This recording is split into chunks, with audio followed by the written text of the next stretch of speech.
ஒரு சிறிய எலி ஒரு பெரிய ரகசிய உலகத்துக்குள் செல்லப் போகிறது.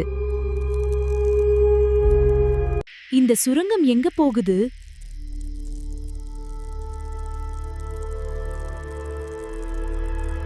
அருகில் ஏதோ விசித்திரமான ஒளி தெரிகிறது.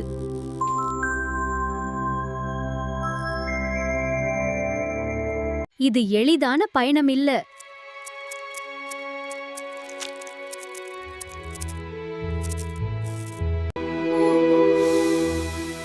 இது ஆபத்து போல இருக்கு. வெளியேறணும். சீக்கிரம்.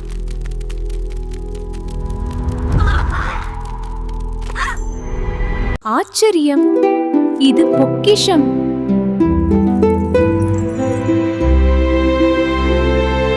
இந்த மாதிரி வீடியோ பிடிச்சிருந்தா லைக், ஷேர், சப்ஸ்கிரைப் பண்ணுங்க.